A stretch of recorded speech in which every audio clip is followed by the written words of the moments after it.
मंडी में फसलों का भाव सरकार के तय समर्थन मूल्य से ऊपर चल रहा है, जिस वजह से सरकारी एजेंसियों को किसानों से फसल खरीद का लक्ष्य पूरा करने में दिक्कत हो सकती है।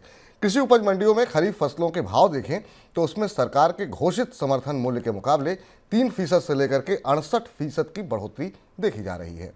अनाज, दलहन, तिलहन और कपास का भाव एमएसपी से ऊपर चल रहा है। इस साल सरकार ने धान के लिए 2203 रुपये का, मक्का के लिए 2090 रुपये, सोयाबीन के लिए 4600 रुपये और तुअर के लिए 7000 रुपये प्रति क्विंटल का समर्थन मूल्य घोषित किया हुआ है।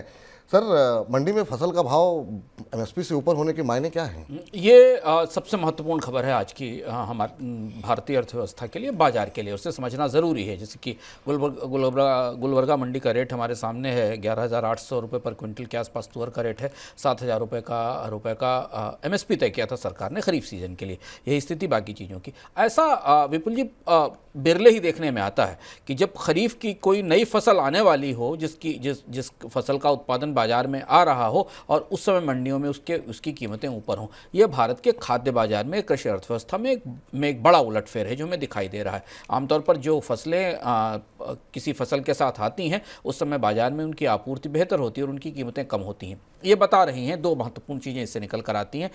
ये पूरा फिनोमेना, यह परिदृश्य बता रहा है कि बाजार में फसलों की मांग और आपूर्ति, यानी अनाजों और दलहन की मांग और आपूर्ति में बड़ा क्रिटिकल गैप है जो अभी पूरा नहीं हो पा रहा है। और ये अंतर्धारणा लगातार बनी हुई है बाजार में किसानों के बीच में कि कीमतें इससे ऊपर और जाएंगी।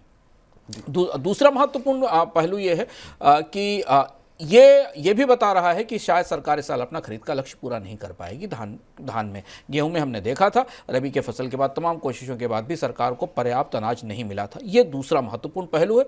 तो महंगाई की अंतर्धारणा इससे मजबूत हो रही है, यानी फसल आए या जाए महंगाई है तो बनी रहेगी। जबकि आमतौर पर रबी और खरीफ की फसलों के साथ अनाज और कृषि उत्पादों की महंगाई कम होती और सरकार की अनाज भंडार भी पूरे नहीं भर पाएंगे। ये दोनों चीज़ें एक दूसरे को सपोर्ट करती हैं। सरकार के अनाज भंडार अगर लक्ष्य से कम रहेंगे तो बाजार में कीमतें ऊँची रहेंगी। अब आप याद करिए कि हम आपको लगातार मनी सेंट्रल के अलग अलग संस्करणों में बता रहे हैं कि खाद्य महंगाई क्यों बड़ी चुनौती बनी हुई, क्यों वित्त मंत्रालय को पिछले हफ्ते अपनी रिपोर्ट जारी करके स्वीकार करना पड़ा कि खाद्य महंगाई बढ़ी है।